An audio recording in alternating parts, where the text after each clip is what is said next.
देखिए, हम लॉकडाउन लगाना नहीं चाहते थे। हम चाहते थे कि लोग कोरोना के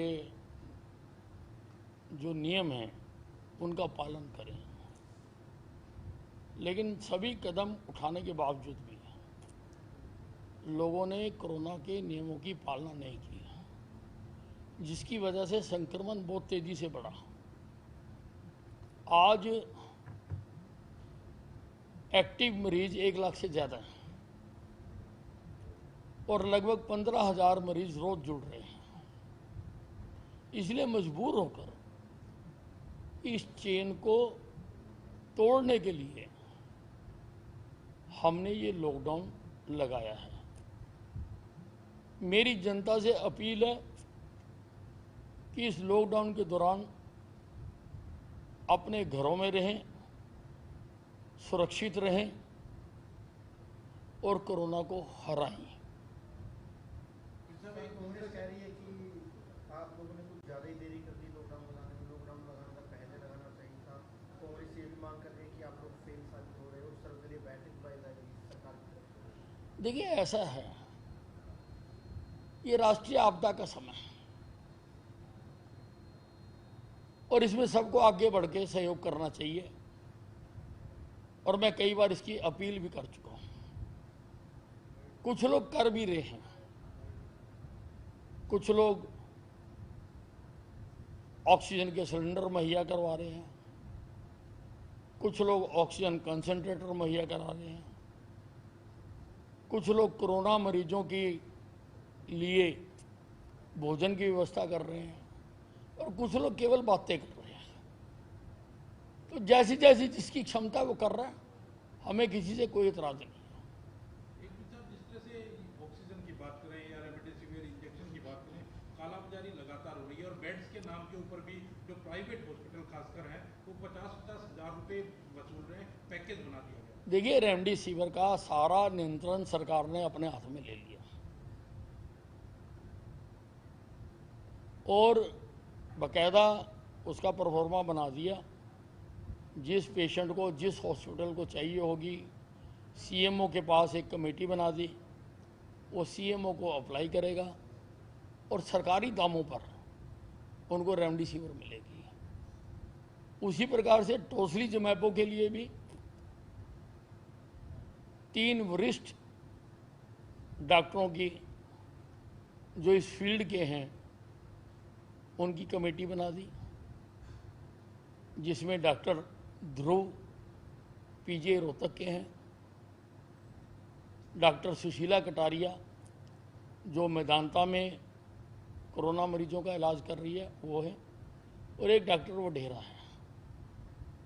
इन तीनों की रिकमेंडेशन पर ही टोसिलीजुमैब मिलेगा और वो भी सरकारी दाम पर मिलेगा।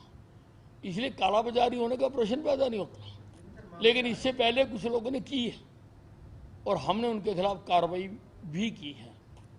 हमने उनको अरेस्ट भी किया है, उनकी दुकानें भी बंद की हैं। जहाँ तक बात रह गई मरीजों को ओवर चार्जिंग करने की, तो मैंने सभी अधिकारियों को हिदायत दी है। हमने रेट तय कर रखे हैं प्रति बेड कि आइसोलेशन का क्या चार्जेज है, आईसीयू के क्या चार्जेज हैं, वेंटिलेटर के क्या चार्जेज हैं, हमने तय कर रखे हैं। ऑक्सीजन के क्या चार्जेज हैं। अगर कहीं पर भी कोई भी, और मैं इस मामले में बहुत सख्त हूं, अगर मेरे पास शिकायत आएगी तो मैं सख्त से सख्त कार्रवाई करूंगा। ये जिस तरह से रेमडेसिविर और ये टोसिलीजुमैब की बात है, ये डॉक्टर्स ने क्या ये कोविड के लिए परफेक्ट दवाई है? नहीं, अब इसका तो डॉक्टर ही तय कर सकते हैं। अंधाधुंध भी लग रही थी, बार बार ताकीद किए जाने के बावजूद भी लोग लगवा भी रहे थे और डॉक्टर्स लगा भी रहे थे। इसलिए अब एक्सपर्ट कमेटियां बना दी कि वो देखेंगे कि ज़रूरत है भी है या नहीं है, उसके मुताबिक ही लगेगी।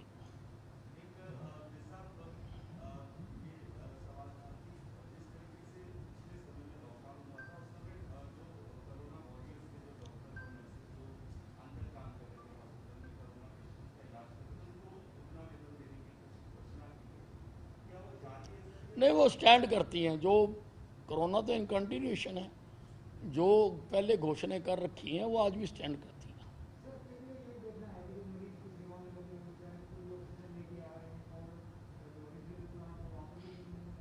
हाँ जी,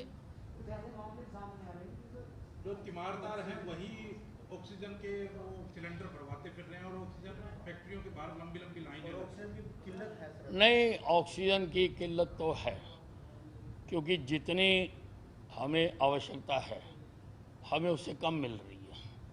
हमें 300 मीट्रिक टन की आवश्यकता है और हमें 252 मीट्रिक टन मिल रही है, और वो भी कई बार अवरुद्ध हो सकती है क्योंकि मशीनरी है, कई बार प्लांट ही नहीं चलता।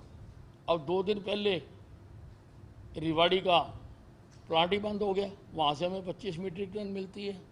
हमारे ट्रक सारा दिन खड़े रहे, कभी ट्रक भी खराब हो जाते हैं। तो इन सब चीज़ों से जूझने के लिए बाकायदा हमने एक मैकेनिज्म क्रिएट किया, एक टीम क्रिएट की है जो राउंड द क्लॉक काम कर रही है कि अगर कहीं पर शॉर्टेज हो जाए तो कहाँ से कहाँ डाइवर्ट करनी है। और हम कोशिश कर रहे हैं कि हमारे सारे अस्पताल चलें और सारों को ठीक टाइम पर मिले। नहीं, वो हम लगातार सरकार से बात कर रहे हैं, और आप देखिए कि हम उड़ीसा से भी ला रहे हैं, बाई एयर भी हमारे जो टैंकर्स हैं रोज़ाना जा रहे हैं, और ऑक्सीजन स्पेशल भी हमने चलाई है, उसमें भी जा रहे हैं रोज़। हम हर मुमकिन जो जहाँ से मिल सकती है हम ला रहे हैं। अधिकारियों की ड्यूटी लगाई गई है जिलों के अंदर ऑक्सीजन के ऊपर और रेमडेसिविर इंजेक्शन के ऊपर, कहीं ना कहीं मनमानी अधिकारी करते हुए दिख रहे हैं। विधानसभा के अंदर भी ये विधायकों ने भी शिकायत की थी विधानसभा अध्यक्ष को, आप किस तरह से देखते हैं? नहीं, उसके लिए अब सारे जो मंत्रियों की भी ड्यूटियां लगा दी गई हैं। अगर कहीं से कोई ऐसी शिकायत आएगी तो मंत्री उसको देखेंगे। क्या हरियाणा में सरकार पत्रकारों को फ्रंटलाइन वर्कर मानती है? नहीं, पत्रकार है ही फ्रंट लाइन पे खड़े होकर काम करते हैं, अब उन पे हमारे मानने ना मानने से क्या फर्क पड़ता है।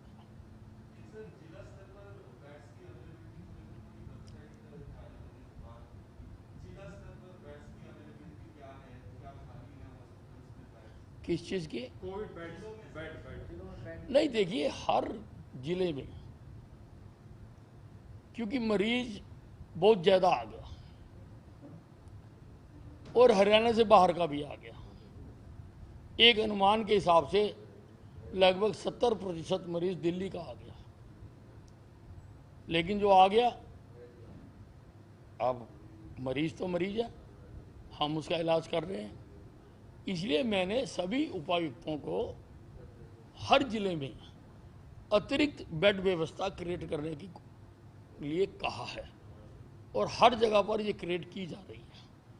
500 के 2 अस्पताल पहले डीए ने कहा था हम बनाएंगे, लेकिन अब वो नहीं बना रहे हैं। हम सरकार अपने संसाधनों से बना रही है, पीडब्ल्यूडी को उनका बनाने का काम दिया गया है, उनको बनाया जा रहा है। बाकी जगहों पर भी जहाँ जहाँ पर हमें अवेलेबल जगह मिल रही है हम सब जगह बना रहे हैं। मैन पावर के लिए मैंने आईएमए से भी अपील की है, उनका बड़ा पॉजिटिव रिस्पॉन्स है, वो आ रहे हैं। मैंने जो मेडिकल स्टूडेंट हैं वो भी सारे डीजीएच के डिस्पोजल पर कर दिए, लगभग 1400 वो स्टूडेंट्स हैं, उनको भी करेंगे।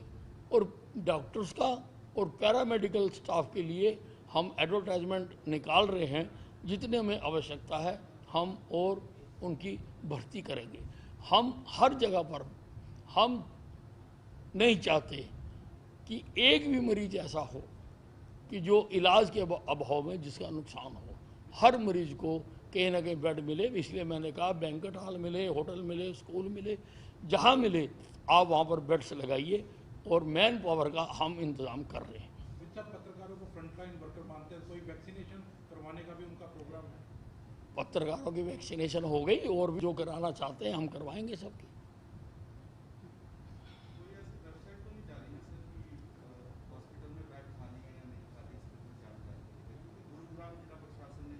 नहीं, वो की थी, वो अब इतनी जल्दी चीज़ें बदलती हैं कि वो अपडेट नहीं हो पा रही है, तो उसमें साइन, कोस, वर्ग और आयत, पाइथागोरस जैसे नियम बहुतायत, कब होता है लाभ, कौन से सौदे में हानि है, रुचिकर वातावरण बनाकर मन से तुम्हें सिखानी है। नमस्कार, मैं पंकज गोयल, आप सीखेंगे गणित। मेरे साथ लक्ष्य के मंच पर।